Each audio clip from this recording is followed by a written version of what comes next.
When my grandfather was 85, he still walked the perimeter of his garden every morning at 5:30 with his hands clasped behind his back and never a cane.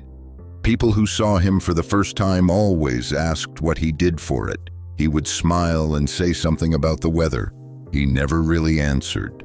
But whatever it was, it had started a very long time ago, in 1948, in a small upstairs Brooklyn kitchen with a chipped enamel cup and a habit he kept for nearly 40 years.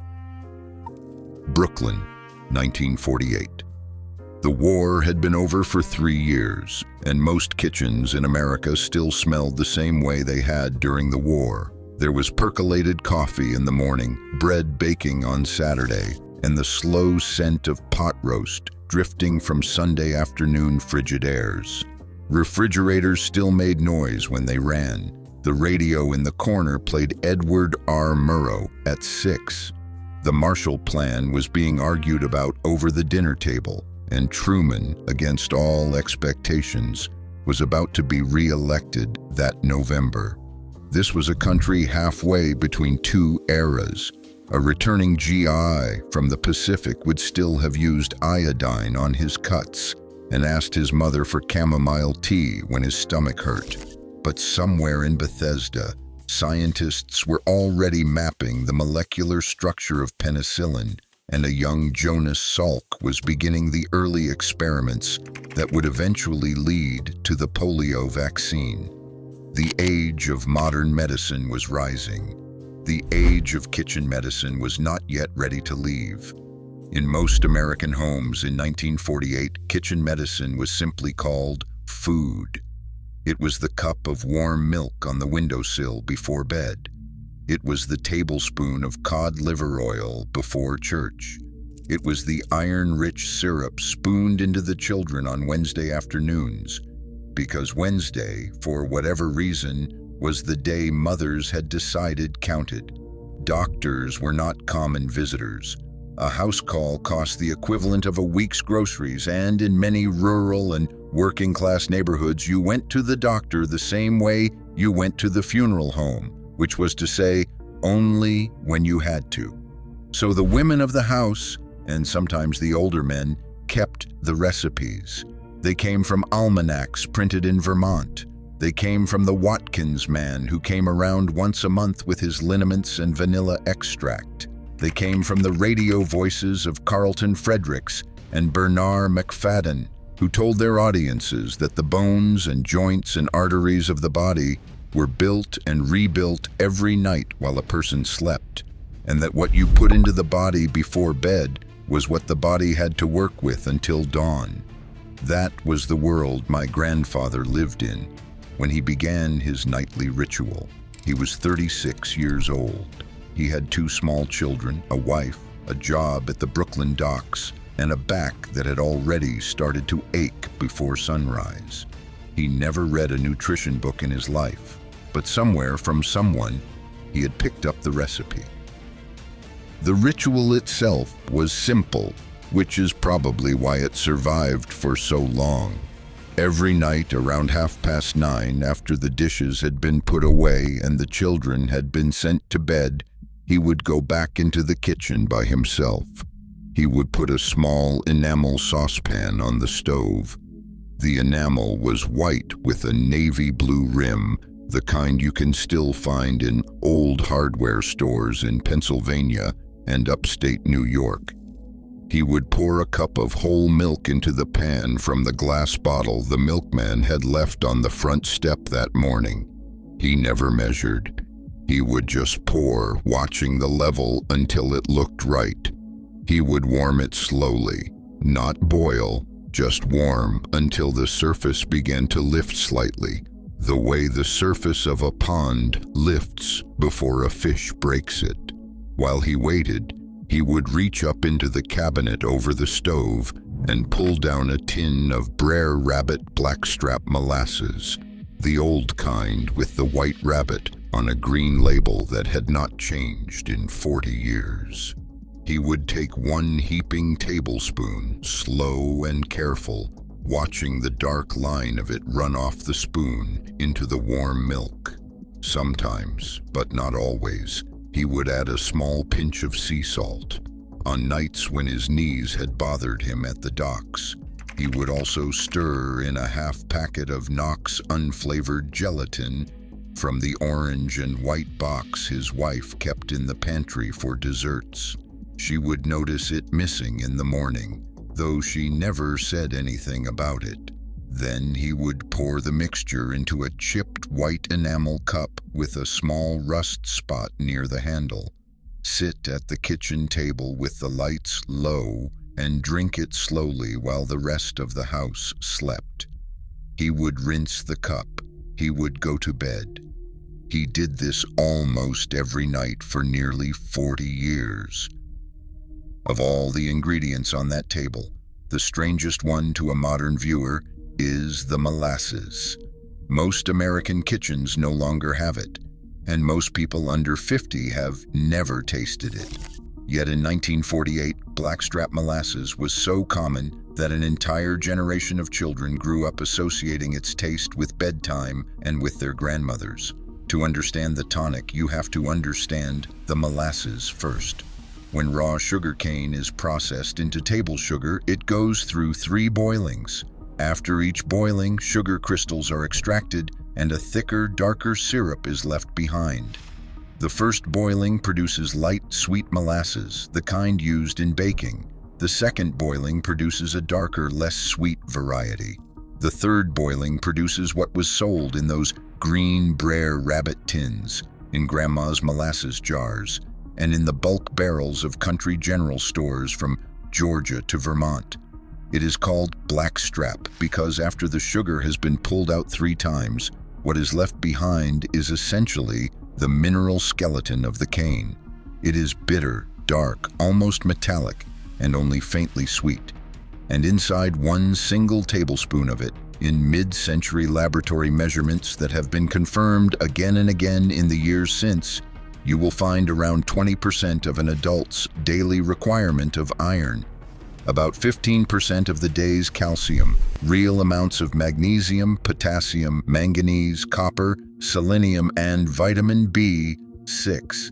The byproduct of sugar refining, the thing the sugar companies could not figure out how to sell to anyone except farmers and old women, turned out to be one of the most mineral-dense substances commonly available in the American pantry. In 1948, of course, nobody had broken it down quite like that. They just knew it worked.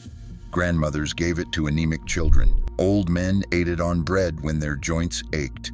Pregnant women stirred it into hot water against the advice of their husbands, who hated the smell. There were entire stretches of the rural South where blackstrap molasses was given to mules in the morning and to grandchildren at night, and where this was not considered unusual.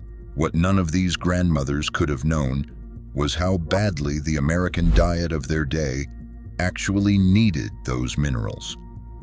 The 1940s American kitchen, romantic as it sounds now in old Better Homes and Gardens magazines, was already in transition. Wonder Bread had been on shelves for nearly 20 years. White rice and white flour had largely replaced their whole grain ancestors. The first generation of post-war processed foods, the canned soups, the boxed cereals, the powdered drinks, were arriving in supermarkets every month. Each of these products was technically food, but each one had lost something in the milling, the bleaching, and the boiling. Magnesium, in particular, had quietly disappeared from the American plate over the previous half-century. In the 1890s, the average American got close to 500 milligrams a day, from bread, leafy greens, beans, and whole grains. By 1948, that number had dropped, slowly and without announcement, by nearly a third. The drop continued. By the 1970s, the average American adult was getting roughly 2/3 of what their great-grandparents had received. Today, more than half of American adults get less than the recommended daily amount. Magnesium is the mineral that lets a muscle relax. It is the mineral the body uses to keep the heart's rhythm steady, to regulate blood pressure, to lay down bone, to manage the nerves. Without enough of it, the body holds tension it cannot release. Knees lock, calves cramp at night, eyelids twitch in the afternoon, sleep grows shallow, and backs stiffen by morning. In 1948, my grandfather knew none of this, but every night he was putting back into his body the mineral his country was quietly losing. Around the same time he was stirring in the molasses, he was also pouring the second ingredient, which seems almost too ordinary to mention. Warm, whole milk. In 1948, milk was different. It was delivered in glass bottles by the local dairy 3 or 4 mornings a week, with a finger of cream rising to the neck. It was whole, never skimmed, and the idea that the fat in milk was something to fear was still about 30 years away from becoming national policy. The milk came from cows that had grazed on real grass, often within 100 miles of the kitchen it ended up in. It carried small but real amounts of vitamin K2, conjugated linoleic acid, and trace minerals that modern industrial milk has been engineered to minimize. Heating it gently before bed was not a Brooklyn invention. It was an ancient practice. The Romans drank warm milk with honey before sleep. Medieval European households gave warm cream to sick children. By the mid-20th century, the practice had become so deeply embedded in American homes that almost no one questioned it. The reason it worked is not mysterious. Warm milk contains tryptophan, the amino acid the body uses to build serotonin and, eventually, melatonin. It contains calcium, which the body uses more efficiently when paired with the magnesium in the molasses. And it contains a small amount of casein, which slowly releases protein into the bloodstream during the night, giving the body something to work with during the long fasting hours between dinner and breakfast. Cold milk does some of this. Warm milk does more. The warmth seems to draw the body's attention inward, to slow the breathing, to send a signal that the day is ending. Anyone who has ever held a warm cup in their hands at the end of a hard day knows this without needing a study to prove it. The third element on the table was the smallest one, a pinch of salt. It is easy to forget, in an age of low sodium warnings and supermarket aisles of mineral water, that salt was once treated with something close to reverence.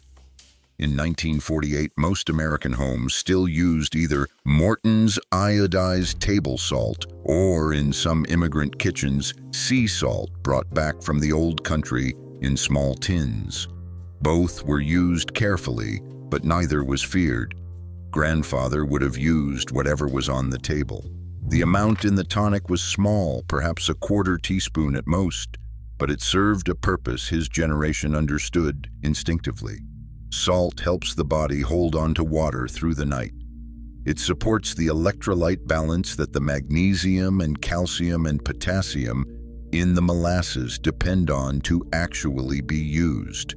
Without sodium, the other minerals do not move properly through the system. There is a particular kind of nighttime cramp, the one that grabs the calf or the foot in the middle of sleep, that older Americans almost never described. They had names for it, but they did not seem to suffer it often. Modern research has begun to suggest that this kind of cramping is often related to subtle dehydration and to electrolyte imbalance, and that a small amount of sodium taken with magnesium-rich food in the evening can prevent it. The men and women of 1948 did not have the studies. They had the salt. Then there was the optional fourth ingredient, the one he only added on the nights when his knees hurt.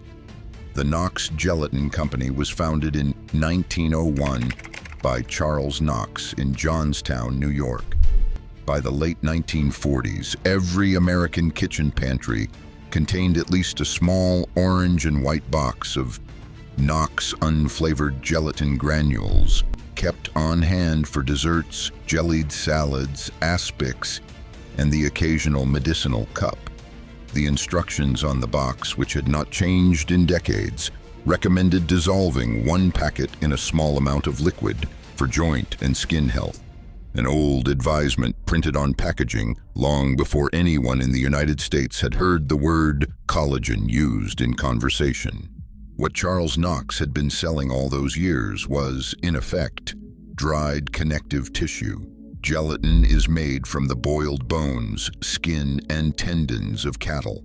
When you drink it dissolved in something warm, you are essentially giving your body the raw material from which it builds its own connective tissue.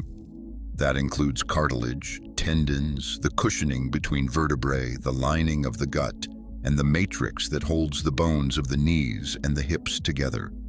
The substance is roughly 20% glycine by weight. Glycine is one of the most important and least talked about amino acids in the body. It is used in the production of collagen, in the regulation of sleep, in the support of liver detoxification, and in the calming of the central nervous system. Studies in the last 2 decades have repeatedly shown that adults who take 3 to 5 grams of glycine before bed sleep more deeply, wake less often, and report fewer joint complaints in the morning. 3 grams is roughly what is in a single packet of Knox gelatin. My grandfather did not know any of this. He just knew that on the nights he stirred in the gelatin, he slept better and his knees ached less in the morning, so he stirred it in. If you have found this useful so far, it would mean a great deal if you took a moment to subscribe to the channel. We make videos like this every week about the forgotten kitchen traditions that shaped a healthier American century. It is a quiet corner of the internet, and we like it that way. While grandfather was sitting at his Brooklyn kitchen table at 9:30 on a Tuesday in 1948, the rest of his body was preparing for a process most modern Americans no longer understand. The 8 or 9 hours of sleep are not, biologically speaking, a period of rest. They are a period of repair. During deep sleep, the pituitary gland releases human growth hormone impulses. Old bone is broken down by cells called osteoclasts, and new bone is laid down by cells called osteoblasts. Damaged connective tissue is rebuilt. Inflammation is dialed down. Memory is consolidated. The lymphatic system, which during the day is mostly inactive, opens up and flushes metabolic waste from the brain. To do all this, the body needs raw materials. It needs minerals to remineralize bone. It needs amino acids to rebuild tissue. It needs glucose in small, steady amounts to fuel the cellular work. And it needs the parasympathetic nervous system to be in charge, not the sympathetic. It needs to be calm. A modern American eating cereal and skim milk for breakfast, a sandwich for lunch, and pasta for dinner with no protein or minerals in the evening gives the body very little to work with through the night. The body does the best it can. It pulls calcium from the long bones to keep blood calcium stable. It pulls amino acids from muscle to repair whatever absolutely has to be repaired. It triages. Over years, the bones grow thinner and the joints grow stiffer, and sleep grows shallower along with them. The slow decline that we now call simply aging is, in part, a slow withdrawal from accounts that were never being refilled. The tonic, as far as the body was concerned, was a deposit. A small evening offering of minerals, amino acids, slow protein, and warm fluid, made at exactly the time of day when the body would have the next 8 hours to use it. This was not just my grandfather's secret.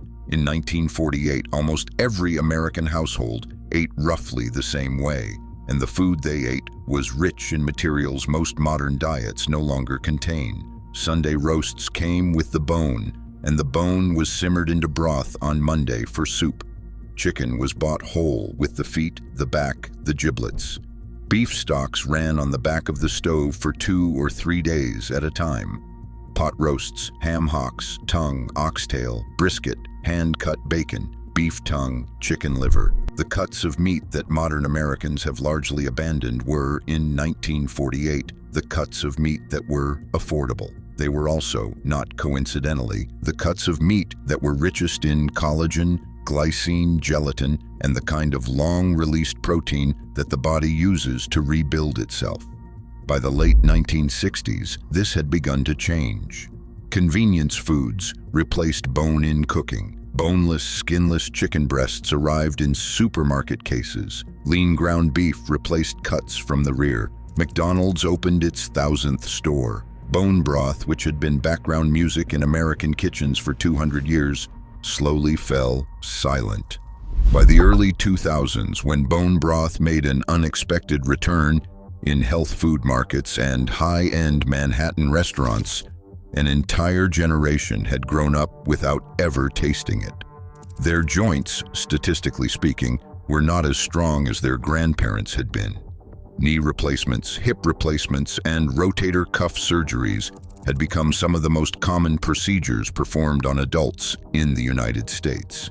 It would be too much to say that one tonic before bed in 1948 prevented all of that. It did not. But the tonic was the smallest visible part of a much larger nutritional pattern that the American kitchen has, for the most part, walked away from. What is striking about my grandfather, when I think about it now, is that he was not a man who read about nutrition. He did not know what magnesium was. He could not have told you what glycine was. He had never heard the word collagen. But somewhere upstream of him, in the long chain of mothers and grandmothers and dock workers and country doctors and almanac writers and radio nutritionists and immigrant cooks and farm wives and tired men with sore knees, the recipe had been refined. Each ingredient had earned its place not in a laboratory but in a kitchen, by working, by solving a problem, by helping someone walk a little easier the next morning. This is what tradition often is, not magic and not folklore in the dismissive sense the word has acquired, but a slow, multi-generational experiment conducted in homes across thousands of years, with the body as the only laboratory and survival as the only metric. Most of what tradition produced was useful. Some of it was useless. A little of it was actively harmful. The job of modern nutritional science is not to dismiss the tradition, but to test it, to keep what works, and to explain why. In recent years, modern science has, almost reluctantly, begun confirming what 1948 grandmothers always quietly believed. Magnesium glycinate before bed improves sleep architecture. Collagen peptides modestly improve joint pain in adults over 50. Tryptophan-containing foods in the evening support melatonin production. Warm liquids before bed lower the core body temperature in a way that aids sleep onset. Mineral-rich diets in midlife appear to delay the loss of bone density in later years. The grandmothers were not all wrong. They were, in the most important things, mostly right. If you wanted to make this tonic tonight in a modern kitchen with modern ingredients, here is what you would do. Take 1 cup of whole milk and pour it into a small saucepan. If dairy does not agree with you, unsweetened almond or oat milk will not give quite the same effect because they lack the casein and the tryptophan, but they will not undo the rest of it. Warm the milk gently on a low burner, never letting it boil, just until the surface lifts. Stir in 1 heaping tablespoon of organic unsulfured blackstrap molasses, the kind that still comes in dark glass jars from wholesome sweeteners or plantation. Add a small pinch of sea salt or Himalayan pink salt. If your joints have been giving you trouble, whisk in 1 tablespoon of grass-fed beef gelatin or hydrolyzed collagen peptides, the modern equivalents of what Charles Knox used to sell in those orange and white boxes. Pour it into a cup, sit in a quiet room, and drink it slowly, about 30 minutes before bed. There are people who should not do this. Anyone with type 2 diabetes or significant blood sugar problems should speak with their doctor first, because even a tablespoon of molasses contains real sugar, however slow releasing. Anyone on blood pressure medication or kidney medication should check the salt and the mineral content against their prescriptions. Children under 2 should not be given blackstrap molasses. Anyone with a true milk allergy or severe lactose intolerance will, obviously, want to use an alternative. None of this is medical advice, and your own doctor knows your situation better than any video on the internet ever will. For most healthy adults over 60, the tonic is exactly what it appears to be.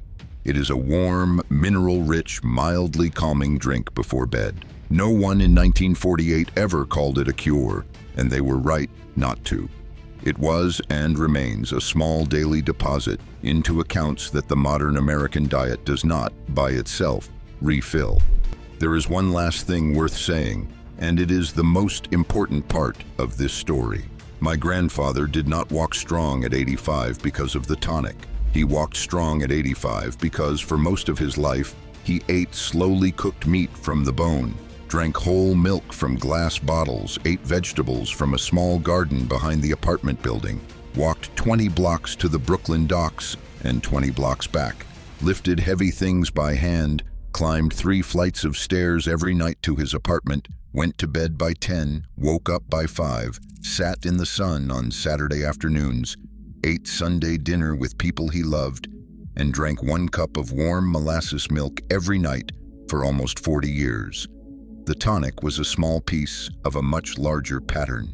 The pattern was a quiet life, a moving body, a kitchen that cooked from raw ingredients, an early bedtime, a useful job that left him tired in the right way, and a steady belief that the small things, repeated long enough, were what built a person. The tonic was the ceremonial expression of that belief. It was the moment every night when he put a small, careful thing into his body before going to sleep. He did not invent this idea. He inherited it from the chain of mothers and grandmothers behind him, and almost every culture has some version of it. The Japanese have miso soup in the evening. Older Indian households drink warm turmeric milk at night, what is now sold as a golden latte in coffee shops. Eastern European grandmothers drank kefir. Mediterranean villages had warm broth. African households had millet porridge with palm oil. The specific ingredients differ. The pattern, the small, mineral-rich evening offering, repeats across continents. When this pattern is broken, when bedtime becomes a screen and a snack, and a slow drift into sleep, something is lost. It is not always something that can be measured. The deepest question this story raises is not whether you should drink warm molasses milk before bed. You can. It probably will not hurt you. It might help in small ways over a long enough time. The deeper question is what your evenings look like and what you put into them. My grandfather's evenings ended in a quiet Brooklyn kitchen with a warm cup.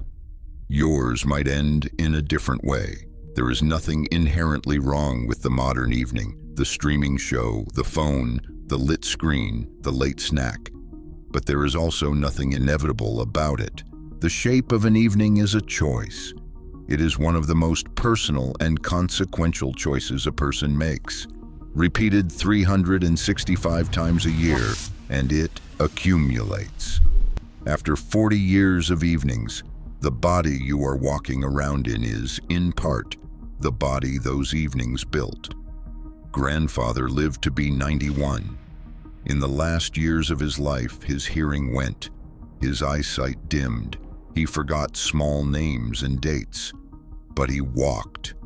He walked until almost the last week of his life, with his hands clasped behind his back, slow and deliberate around the perimeter of the garden in his old Brooklyn neighborhood, as the sun came up over the rooftops.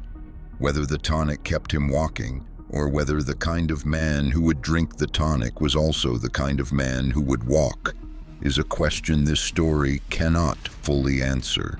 Maybe nothing can. If you have something quiet and warm you can drink in the evening, made from real things in a real kitchen, with the slow rhythms of a person who is not in a hurry, it is probably worth keeping. If you do not, it is probably worth starting.